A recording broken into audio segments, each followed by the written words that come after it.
На Абаза ТВ время новостей. Здравствуйте. Сегодня в выпуске. Повесть об абхазском парне. Выставка киноплакатов, посвященная 80-й годовщине Дня Победы в Великой Отечественной войне, открылась в фойе Музея Банка Абхазии.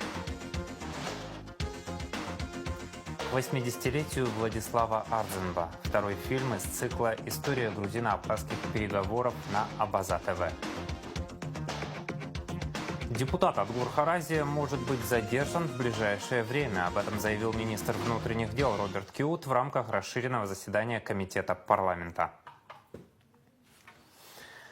Начнем с официальной информации. 9 мая по приглашению президента Российской Федерации Владимира Путина Бадра Гунба примет участие в параде Победы на Красной площади в Москве. 10 мая в Москве состоится двусторонняя встреча президентов Абхазии и России Бадры Гунба и Владимира Путина. Это будет вторая личная встреча глав двух государств в этом году. Бадра Гунба и Владимир Путин обсудят широкий круг вопросов двустороннего сотрудничества. Продолжаем нашу рубрику «В этот день 80 лет назад» из истории Великой Отечественной войны. 6 мая 1945 года советские войска начали Пражскую операцию, последнюю стратегическую операцию Великой Отечественной войны, участие в которой принимали 1, 2 и 4 украинские фронты. В ночь на 9 мая гвардейские танковые армии совершили стремительный 80-километровый бросок, вступили в Прагу и очистили город от врага. В ходе операции, завершившейся 11 мая, были пленены немецкие войска группы армий «Центр». К теме Великой Победы мы еще вернемся, а сейчас о другом. Депутат Народного собрания Адгур Харазия может быть задержан в ближайшее время. Об этом заявил министр внутренних дел Роберт Киут в рамках расширенного заседания Комитета Народного собрания по обороне и национальной безопасности. Мы знаем, что он находится в Абхазии, есть определенные наработки, которые мы не можем разглашать, но я уверен, что в ближайшее время у нас должен быть результат, подчеркнул министр внутренних дел.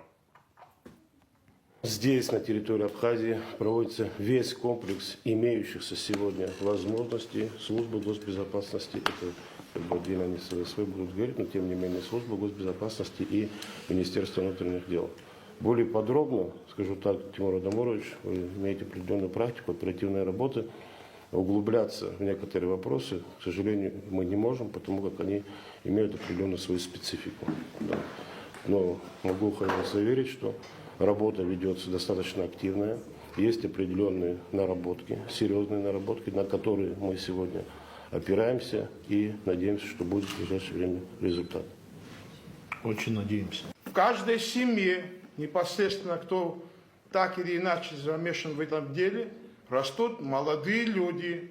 2 сына у меня, 2 сына у Харази, 2 сына у нашего покойного коллеги. Вы что, хотите, чтобы здесь бойня началась, что ли? Вы за полгода человека не можете найти. Вам, когда нужно, вы сразу всех находите. Прямо сразу. Неделя, месяц, полгода прошло. Это что такое? В рамках расширенного заседания Комитета по обороне и нацбезопасности депутаты заслушали доклады руководителей силовых ведомств о ходе следствия по факту убийства депутата Вахтанга Гуланзе и покушения на убийство депутата Кана Кварчи. Полную версию заседания смотрите в 21:00.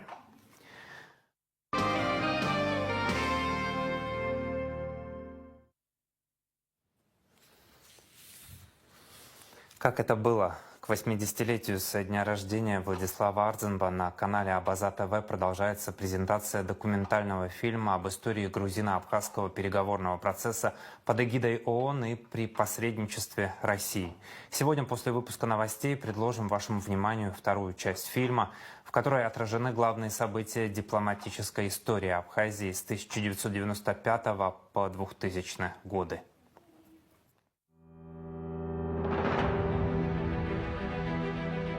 С 1995 года в условиях ужесточения экономической блокады Абхазии и необъявленной террористической войны в Галском районе стороны продолжили грузино-абхазские переговоры под эгидой ООН и при посредничестве Российской Федерации.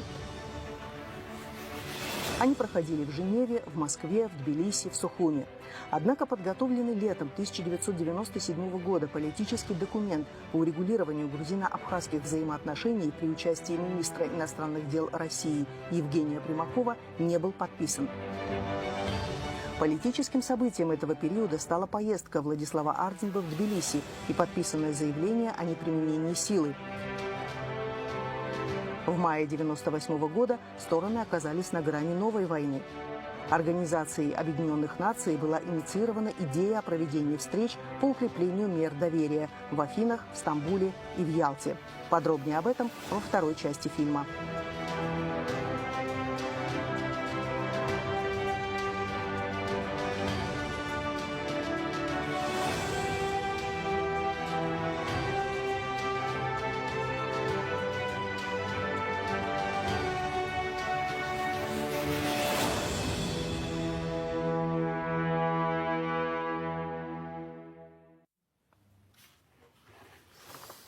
В эфире Абаза ТВ продолжается показ цикла художественного и документального кино, посвященного 80-летию Дня Победы в Великой Отечественной войне. Сегодня в нашем эфире «Дорога к звездам».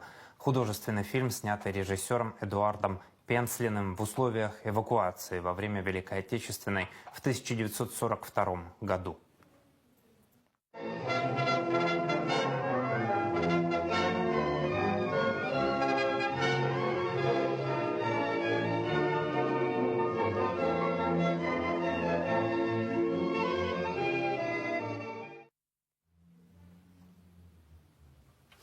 Выставка киноплакатов «Повесть об абхазском парне», посвященная 80-й годовщине Дня Победы в Великой Отечественной войне, открылась в фойе Музея Банка Абхазии.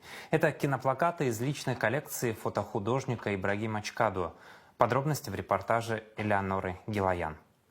Советские киноафиши украшали главные кинотеатры страны и места массовых гуляний. Популярность кино в те годы была так велика, что люди часами отстаивали в очереди за заветным билетом. Тема Великой Отечественной войны особняком стоит в советском кинематографе, а выставка Ибрагима Чкадуа особняком в череде майских событий. Ведь такая в Абхазии проводится впервые. Вообще киноплакаты – интереснейший феномен изобразительного искусства 20 века. Ныне, увы, мы говорим об этом жанре как о примете прошлого. Рекламные постеры и новые мультимедийные средства рекламы пришли на смену рукотворным плакатам. Конечно, и в советские годы плакаты к фильмам печатались типографским способом, но сначала над ними долго трудились художники. Я начал с плакатов фильмов по Искандеру, потому что его архив собираю. А потом как-то и кино тоже любил всегда, историю кино одно время изучал, поэтому было интересно и решил вообще собрать, потому что это очень такая сочная визуальная вещь, мне нравится, и в нем отражается эпоха. И потом советский киноплакат, он особняком стоит вообще в мире плакатов. А так вообще это сейчас модная тема, много галерей открывается только плакату посвященные, как политическому, так и киноплакату, рекламному плакату, там разные есть аспекты. Многие аукционы сейчас стали активно торговать киноплакатами, потому что цифровой мир пришел, и, наверное, тяга к этому такому тактильному, она стала, потребность в этом возникла, наверное, поэтому я думаю, и мода пошла на плакаты, плюс их часто в интерьере используют как дизайн. И поэтому я хочу, чтобы с этим видом визуального творчества здесь тоже как-то познакомились. Я надеюсь, еще другие выставки будут на другие темы еще. Почти 10 лет Ибрагим Чкадуа собирает свою личную коллекцию киноафиш. В основном это 50-е и 60-е годы прошлого века. Собрание содержит в себе несколько направлений, и одно из них – Великая Отечественная война. В данной ситуации нашел фильмы по Великой Отечественной войне, а там есть по произведениям классиков, например, литературных экранизаций, есть по периодам, можно брать. Вообще, я больше собираю плакаты 50-х, 60-х годов. На разных площадках аукционных в основном, потому что 70-е, 80-е годы еще можно купить, да, где-то там на мешке, там еще где-то, а вот более ранние только на специализированных аукционах. Выставку посетили глава государства, вице-президент, посол России в Абхазии. Они приняли участие в официальной церемонии открытия. Наша выставка состоит из плакатов к советским кинофильмам времен, посвященным тематике Великой Отечественной войны. Мы ее проводим в преддверии 80-й годовщины победы в Великой Отечественной войне. Ну, вы здесь видите, здесь известные фильмы. Ну, что можно сказать? Конечно, советская школа кино, она была на высочайшем уровне. Актеры могли сыграть что угодно, какую задачу поставит режиссер. Но здесь есть еще такой элемент, что в фильмах снимались зачастую сами участники. Вот известные такие артисты, как Иннокентий Смоктуновский, Анатолий Попанов, Юрий Никулин. Это участники Великой Отечественной войны. Для них это была не игра, они знали не из книг и не понаслышке всю суть войны. Что было важно для нас? Показать плакат, афишу как отдельный жанр искусства. Давно он перестал быть рекламным инструментом. Он стал самостоятельным и отдельным произведением. И в нем есть разнообразие, интересные такие вот находки. Действительно, если посмотреть, то можно проследить, как тема войны менялась из года в год. Допустим, где-то, вот как тоже здесь абхазская тематика, повесть об абхазском парне. Это единственная роль Адгура Иналова, который сыграл в этом фильме. Она говорит о героических подвигах Харази, героя, да? А, допустим, тот же самый белорусский вокзал, это уже встреча после 30 лет и такое более философская, ну, такая притча получается, да? Как тема войны из года в год переосмыслялась в разных картинах, у разных художников. Позвольте поблагодарить Ибрагима за открытие этой очень интересной выставки и поздравить наших горожан с такой выставкой. Надеюсь и уверен в том, что для жителей нашего города, для гостей нашей столицы будет интересно посетить эту выставку с учетом того, что эта выставка наполнена историей, реальной историей, историей судеб людей, миллионов людей. Я уверен, что мы помним подвиг наших героев, поколение победителей. Мы в эти дни отмечаем победу в Великой Отечественной войне, победа, которая дала шанс народам Советского Союза, в частности, нам развиваться, жить на своей собственной земле. Это одно из многочисленных мероприятий, которое проходит в преддверии 80-й годовщины Великой Победы. Мы отмечаем с особым удовлетворением, что в Абхазии, как, пожалуй, в редких других странах, этому юбилею уделяется повышенное внимание. И в том числе и я хотел бы отметить, что присутствие президента и вице-президента – это тоже особое внимание и уважение к этой дате. Очень много мероприятий, мы всех ждем на всех остальных. Выставка «Повесть об абхазском парне» продлится до 20 мая. Посетить ее сможет любой желающий. Элеонора Гилаян, Тимур Гогохия, Абазатова. Состоялся традиционный конкурс строя и песни среди учащихся столичных школ. В этом году патриотическое мероприятие приурочено и посвящено празднику Великой Победы. Подробнее в репортаже Рады Чачава.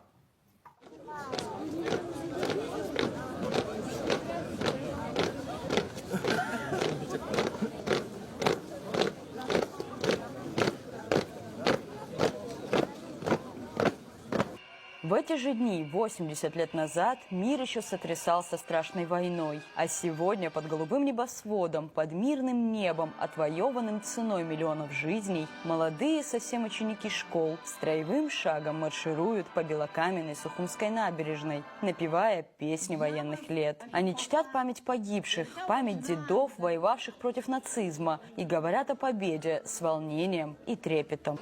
Безусловно, сегодняшний день и в целом мероприятия последующие, они значат для нашей страны и в целом для многих стран в мире, очень многое, потому что лично в моей семье есть люди, которые участвовали в этой войне, не понаслышке знаю.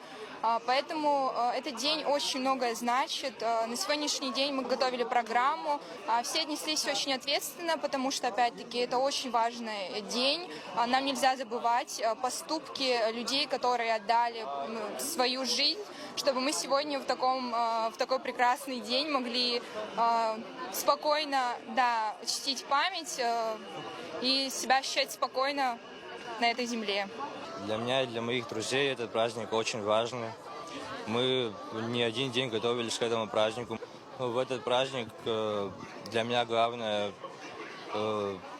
я очень, естественно, рад в этот праздник, потому что мы вместе с моей школой участвуем в честь этого дня и, естественно, мы хотим победить. Это праздник для всей страны и в том числе и для нас, учащихся в школах.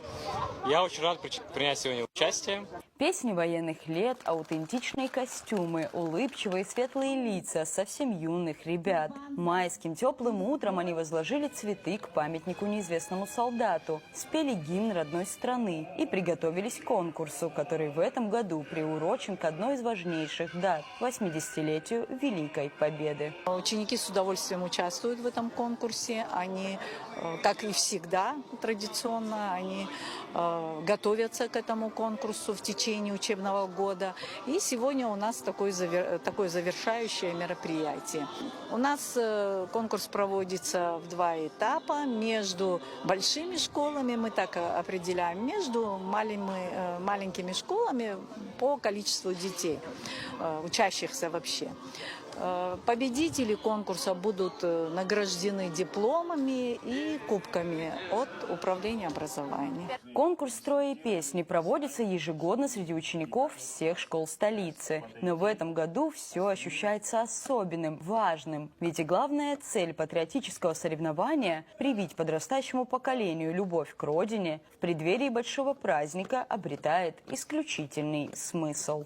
Главная цель, конечно, это патриотическое воспитание учащихся и привитие любовь к военному делу. Так как мы молодое государство, мы хотим, чтобы наша молодежь, она понимала, что родину надо не только любить, но и суметь защитить, когда это нужно сделать. По завершении официальной части началось настоящее красочное состязание, привлекшее внимание всех прохожих и случайных зрителей. Под музыкальный аккомпанемент военных лет ребята маршировали по набережной, демонстрировали строевую подготовку и исполняли патриотические песни.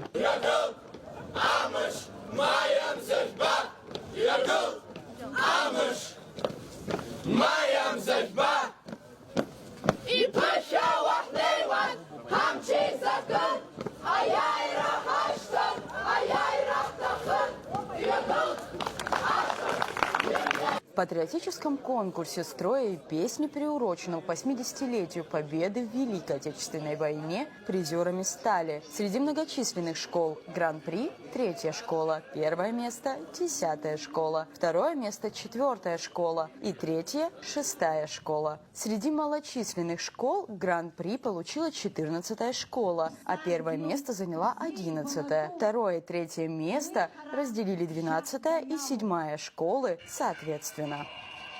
Рада Чачава и Нала Гухава, Абаза ТВ. Акция «Бессмертный полк» пройдет в Сухуми 9 мая. Начало сбора колонны в 10:30 на площади Свободы у здания бывшего Совмина. Колонна «Бессмертного полка» пройдет по маршруту от площади Свободы по улице Гулия до проспекта Леона. По проспекту Леона к набережной Махаджиров. Вдоль по набережной Махаджиров и набережной Диаскуров к памятнику неизвестному солдату. Организаторами акции выступают представительства Россотрудничества в Абхазии совместно с Государственным музеем боевой славы имени Владислава Арзенба, посольством России в Абхазии при поддержке администрации столицы, Госкомитета по делам молодежи и спорту и Абхазского госуниверситета. В Сухуме на площади Свободы состоялось историческое событие. Первый с 1986 года фестиваль спорта. Он приурочен к 80-летию победы в Великой Отечественной войне и собрал участников со всех районов республики. В открытии приняли участие президент Бадра Гунба, вице-президент Беслан Бегвава, члены правительства. На мероприятии побывала и наша съемочная группа. С подробностями Заур Кварчи. Парад шествия открыли ветераны абхазского спорта, люди, стоявшие у истоков спортивного движения республики. За ними колонны спортсменов из всех районов, а затем представители более 20 видов спорта. Первыми шли мастера национальной игры Амцакячара, замыкали лучники. Всего в параде 25 колонн.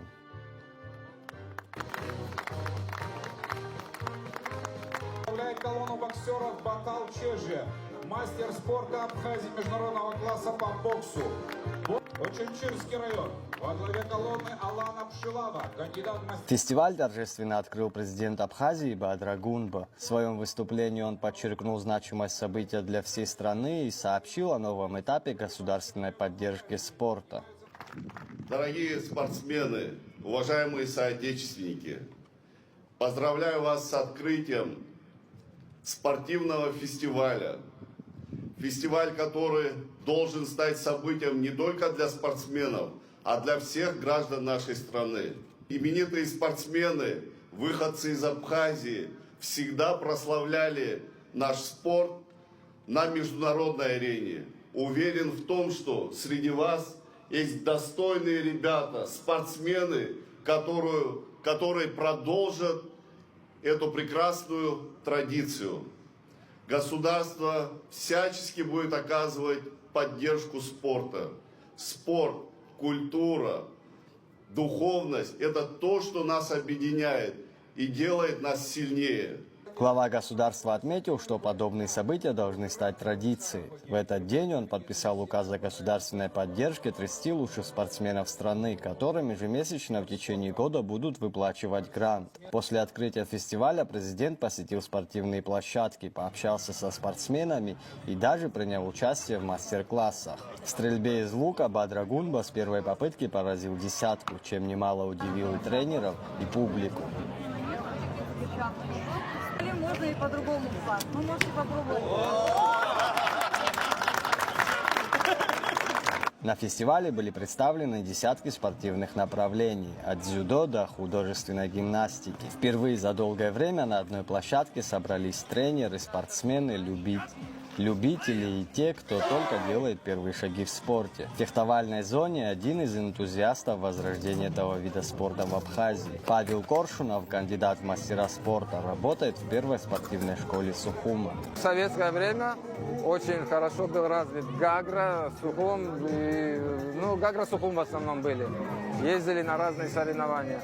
Потом его подзабыли. Ну а вот сейчас возрождаем. Мы выезжаем фактически уже 3-й год подряд. Фактически каждый раз наши выезды это 1-е, 2-е, 3-е место всегда есть. С 86 года это первый раз проводится фестиваль. Очень хорошо, что он проводится.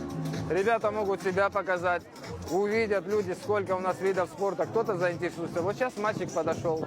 Он занимается стрельбой из лука. Говорит, мне нравится ваша. Вот сейчас вот ему показывают, как фехтовать. Ее называют одной из самых перспективных теннисисток Абхазии. София Магакян, чемпионка Краснодарского края, 18-я ракетка России. Сейчас она тренирует подрастающее поколение и делает все, чтобы большой теннис стал массовым в республике. Я считаю, что это популяризация, в первую очередь, спортивного образа жизни. Это очень важно, потому что на данный момент у нас в Абхазии, так скажем, есть много спортов, о которых мы не знали. И вот сегодня мы узнали очень много новых, и в том числе пропиарили, прорекламировали наш вид спорта. Для нас прекрасное явление этот фестиваль, и очень приятно было в нем поучаствовать. В Абхазии стрельба из лука не просто спорт, а культурное возвращение к корням. Благодаря усилиям энтузиастов, таких как Илона Квицини, за последние 1,5 года у республики появилась полноценная федерация, секции в регионах и, что самое главное, дети, которые с горящими глазами держат в руках лук, ведь это часть их истории.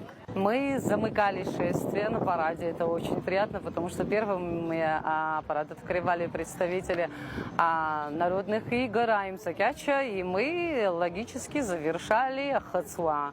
Это очень отрадно, это для детей не только приятный момент, не только участие в каком-то интересном действии, но и ответственность, что они являются представителями национальных игр. Это очень делает им настроение, и нам тоже. Фестиваль спорта в Сухуме стал праздником силы, дисциплины и вдохновения. Он показал, что спорт в Абхазии – это не только традиции, но и новые возможности. Кто-то впервые взял в руки ракетку, саблю или лук, и, возможно, именно здесь начался чей-то путь к будущим победам. Заур Кварча, Сосруа Гуха, Абаза ТВ. Абхазские милиционеры приняли участие в акции «Георгиевская ленточка». Перед построением все сотрудники прикрепили оранжево-черные ленты и разъехались выполнять задачи уже с ними. Ежегодная акция «Георгиевская ленточка» проводится в память о героях, павших в боях за Родину, и приурочена к 80-летию победы в Великой Отечественной войне. В Абхазском Государственном университете прошло мероприятие, посвященное 80-летию победы в Великой Отечественной войне. Как сообщает отдел информации и медиакоммуникации АГУ, мероприятие было организовано под руководством проректора по молодежной политике Медеи Чегия. Программа мероприятия была насыщенной, ребята читали стихи, исполняли трогательные песни военных лет, а студенты военной кафедры АГУ под звуки оркестра Министерства обороны прошли строевым шагом. Зрителей также порадовали яркие танцевальные номера.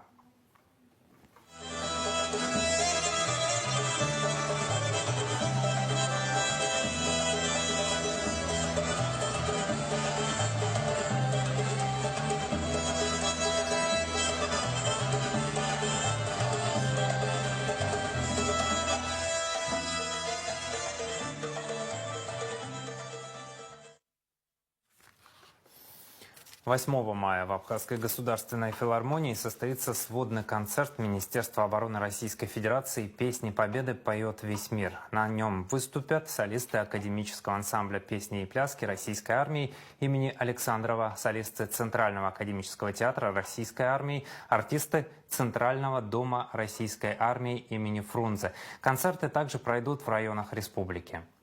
А хор турецкого и арт-группа «Сопрано» спели в Генеральной ассамблее ООН песни военных лет. Концерт посетили сотни человек. На песнях «День Победы» и бухенвальдский «Набат» они подпевали хору стоя, сообщил корреспондент РИА Новости. Обгорелые в пыли, этот день мы приближали, как могли. Этот день победы, городом права. Спасибо, что привели недолго на места. Это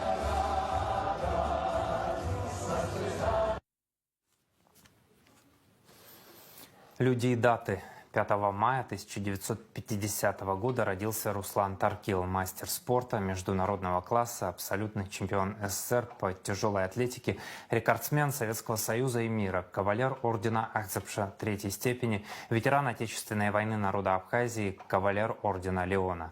Руслан Таркил – трехкратный рекордсмен мира, серебряный призер 6-й спартакиады народов СССР, серебряный призер Кубка СССР, победитель международных соревнований в Болгарии, ГДР, Кубе, Монголии.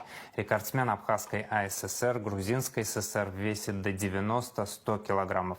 Рекордсмен мира среди юниоров весит до 90 килограммов. Сегодня в нашем эфире смотрите проект «Автограф» из архива Абаза ТВ памяти Руслана Таркил.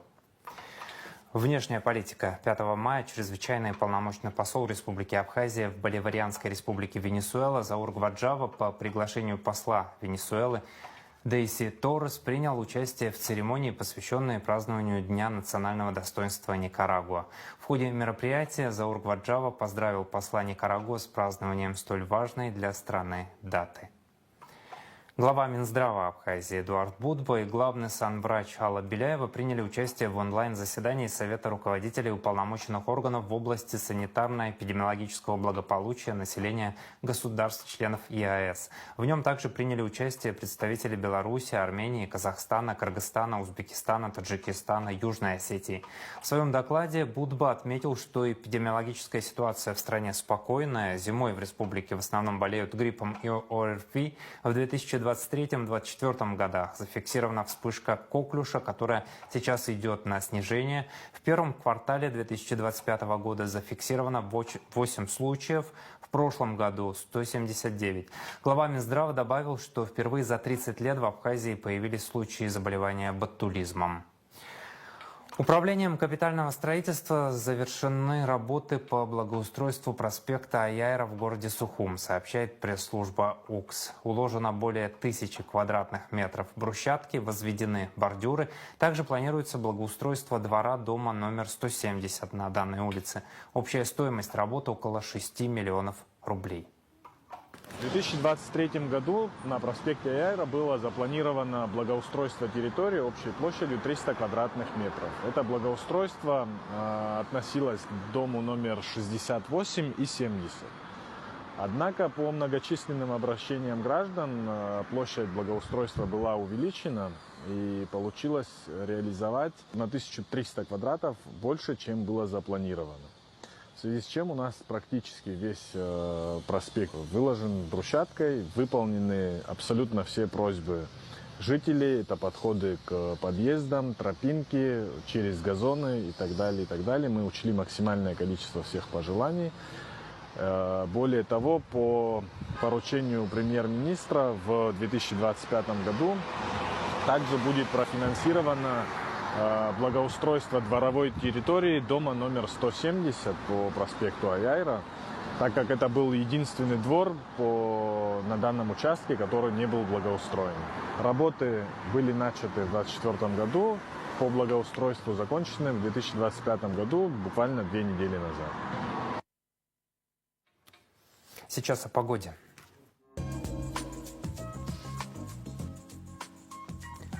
В среду 7 мая в Абхазии ожидается переменная облачность, без осадков, утром туман. Атмосферное давление пониженное, нестабильное. Ветер слабый и умеренный. Температура воздуха ночью от 9 до 14, днем от 19 до 24 градусов.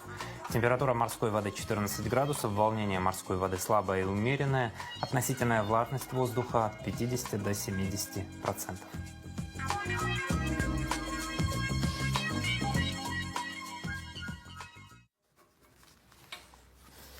На этом выпуск завершен. За развитием событий следите вместе с нами. До новых встреч в эфире.